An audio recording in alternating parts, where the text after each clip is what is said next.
அனைவருக்கும் வணக்கம். நான் விஷ்ணுபுரம் சரவணனோட மாமாவோட எல்லா புத்தகங்களுமே படிச்சிருக்கேன்.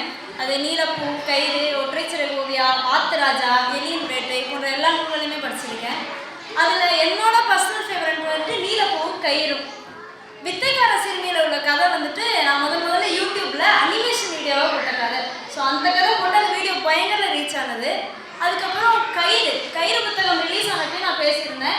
அந்த புத்தகம் ₹1 விலை. ஸோ அந்த புத்தகத்தை நான் வாங்கி என் கிளாஸ்மேட்ஸ்க்கு எல்லாருமே கொடுத்துருந்தேன். அந்த புத்தகம் நான் வாங்கி கொடுத்து என்னோட எல்லா கிளாஸ்மேட்ஸும் படிச்சிருந்தாங்க. அது காரணம் அந்த புத்தகம் 15 பக்கம் தான். ஸோ எல்லாருக்குமே அந்த புத்தகம் பிடிச்சிருந்தது. அதுக்கப்புறம் நீலப்பூ நான் நிறைய தடவை படிச்சிருப்பேன். நீலப்பூ நான் படிக்கிறதுக்கு ஒரே காரணம் அந்த புத்தகத்தை படிச்சுன்னா அவ்வளோ ஒரு திருப்தியாக இருக்கும். ஒரு ஃபீல் குட் புத்தகமாக நீலப்பூ நான் பார்க்குறேன். அடுத்ததாக மாமாவோட கதைகளில் ஸ்பெஷாலிட்டி என்னென்னா எல்லா கதைகளுமே யதார்த்தமான கதைகளாக இருக்கும். அதில் ஃபேண்டசி அதிகமாக இருக்காது. ஃபேண்டசி கொஞ்சம் இடங்கள்ல இருக்கும். ஆனால் எல்லா கதைகளுமே யதார்த்தமான கதைகளாக இருந்தாலும் எந்த கதைகளுமே போர் அடிக்கிற கதைகளாக இருக்காது. நான் ஒற்றைச்சிறை ஓவியா படிக்கிறப்பையும் சாதாரணமாக தான் ஆரம்பிச்சது. அதுவுமே ஒரு பள்ளிக்கூடத்தில் 8ஆம் வகுப்பு பசங்க ஆனுவல் டே ப்ரிப்பரேஷன்லாம் போயிட்டுருக்கு அப்படின்னு. அதில் ஒரு பொண்ணுக்கு மட்டும் எந்த இதுவுமே வாங்க முடியல. ஸோ ஃப்ரெண்ட்ஸ் எல்லாம் சேர்ந்து ஒரு பொருளை கொடுக்கவோ அப்போ ஆரம்பிக்கிறது ஃபேண்டசி. யதார்த்தமாக ஆரம்பிச்சு அதுக்கப்புறம் கதை ஃபுல்லாக ஒரு ஃபேண்டசி கதையாக மாறிடுது. இந்த கதை படிக்கிறப்போ நான் ஃபீல் பண்ணது என்னென்னா ஒரு கார்ட்டூன் மூவி பார்க்குற மாதிரியே இருந்தது இந்த கதை. லைக் அந்த பொண்ணு லெஃப்ட் கையிலேருந்து ரைட் கையில் போட்டால் திடீர்னு உருவம் மாறிடுறா, காணாமல் போயிடுறா, சிறகம் மாட்டினா பறக்க ஆரம்பிச்சிடுறா, அவள் பெல் அடித்தா வாசனை வருது. இதெல்லாம் பார்க்குறப்போ ஒரு கார்ட்டூன் படம் பார்க்குற மாதிரியே இருந்தது. இந்த கதையில் நான் மெயினாக நோட் பண்ணது இந்த நாவலில் ஒரு பர்ஃபெக்டான ட்ராவல் இருக்குது. ஸோ நாவலுக்கான எல்லா அம்சங்களுமே இதில் இருக்குது. லைக் அந்த கேரக்டர்ஸ் அமைச்சதாக இருக்கட்டும், 2 பேர் சீரியஸாக இருந்தால் 2 பேருக்கு எப்போதும் காமெடி பண்ணிட்டே இருக்கிற மாதிரி, அதுக்கப்புறம் அந்த தாத்தா இவங்களாலேயும் கைட் பண்ணுறது. ஸோ ஒரு இடத்துக்கு போகிறப்ப ஒரு வில்லன் கேங் இருக்குது. இவங்க பண்ணுற ப்ரிப்பரேஷன்லாம் அவங்க திருடிடுறாங்க. ஸோ அதெல்லாம் தேடி போகிறது, இடையில ஒரு க்ளூ கிடைக்கிறது. அந்த க்ளூலேருந்து இதில் மெயினாக வர்றது என்னென்னா ஒரு சோஷியல் கிரைசிஸ் ஒரு இடத்துலையும் இருக்குது. ஆனால் அந்த சோஷியல் கிரைசிஸ் எந்த இடத்துலையுமே திணிக்கப்படலை.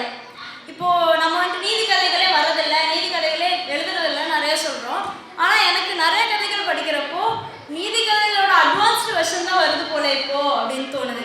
ஆனால் இந்த கதையில் சோஷியல் கிரைசிஸ் நிறையா சொல்லப்பட்டிருக்கு. ஆனால் அது அந்த கதையோட கதையாக இணைஞ்சு போயிடுது. அது ஒரு தனி கதையாகி தனியாக போய் அப்படி எதுவும் இல்லாமல் கதையோட கதையாக ஒரு ஸ்மூத்தாக ஒரு ஃப்ளோ கிடைக்குது இந்த புத்தகம் படிக்கிறப்போ. இந்த புத்தகம் ரொம்பவே குட்டியான புத்தகம் தான். ஆனால் எந்த இடத்துலையுமே போரோ லேகோ எதுவுமே கிடையாது. அடுத்ததான் இந்த புத்தகத்தில் எனக்கு பிடிச்ச ஒரு கான்செப்ட் என்னன்னா அந்த பொண்ணு ஒருத்தவங்க கண்ணை பார்த்து அவங்க என்ன நினச்சிருக்காங்க, எங்கெல்லாம் ஒழிச்சு வச்சிருக்காங்க அதெல்லாம் கண்டுபிடிக்கிறான். அதுக்கப்புறம் ஒருத்தரோட கனவுக்குள்ளே போய் நிறைய விஷயங்களை கண்டுபிடிக்கிறான். இந்த கான்செப்ட் எனக்கு படிக்கிறப்போ ரொம்ப பிடிச்சிருந்தது.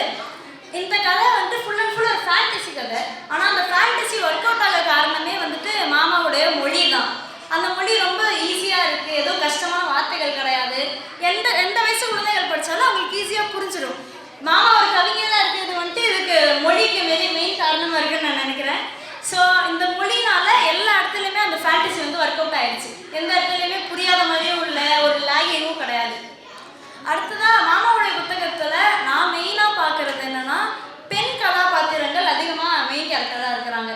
நீலப்பூவாக இருக்கட்டும், ஒற்றைச்சிறை ஓவியாவாக இருக்கட்டும், வித்தைக்கார சிறுமி, வானத்துடன்றும், இந்த மாதிரி புத்தகங்கள் எல்லாமே பெண் கதாபாத்திரங்கள் தான் மெயினான கேரக்டராக இருக்கிறாங்க.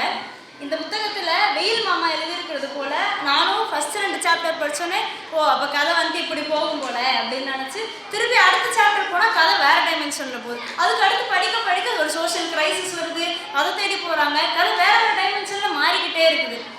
இந்த கதையிலையும் இந்த புத்தகத்துலேயும் நீலப்பூலையும் எனக்கு பிடிச்ச விஷயம் என்னென்னா ஒரு சோஷியல் கிரைசிஸை சொல்கிறாங்க. ஆனால் மாமாவோட கதைகளில் அந்த சோஷியல் கிரைசிஸ் சொல்கிற விதம் எனக்கு ரொம்ப பிடிச்சிருந்தது. ஒரு சோஷியல் கிரைசிஸ் சொல்கிறப்போ நம்ம அதுக்குள்ளே அப்படியே மூழ்கி போயிடுவோம். ரொம்ப அதை டீட்டெயிலாக சொல்லி அதை ரொம்ப அழகாக சொல்லியிருப்பாங்க எல்லா புத்தகங்கள்லையுமே. அடுத்ததாக ஒற்றைச்சிறை ஓவியா பற்றியும் விஷ்ணுபுரம் சரவணன் மாமா பற்றி எல்லாரும் பாராட்டிட்டு போனாங்க. அதில் குறைகளே இல்லையா, விஷ்ணுபுரம் சரவணன் மாமாட்ட குறைகளே இல்லையா அப்படின்னா ஒரே ஒரு குறை தான் இருக்குது. அதில் மாமா ரொம்ப குறைவான புத்தகங்கள்லாம் எழுதியிருக்கீங்க. ஆனால் அதுவே அவங்களுக்கு சில நேரம் ப்ளஸ் பாயிண்டாகவும் அமையுது. அவங்க குறைவான புத்தகங்கள் எழுதியிருந்தாலும் அவ்வளோ புத்தகங்களும் நிறைவாக இருக்குது. ஸோ மாமா இன்னும் நிறைய புத்தகங்கள் எழுதணும்னு நான் கேட்டுக்கிறேன். அதுக்கப்புறம் இந்த வருஷம் விஷ்ணுபுரம் சரவணன்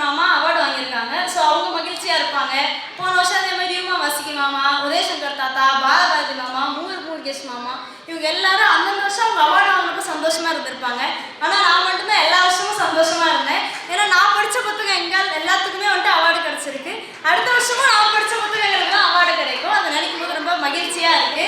வாய்ப்பு கொடுத்த எல்லாருக்கும் நன்றி.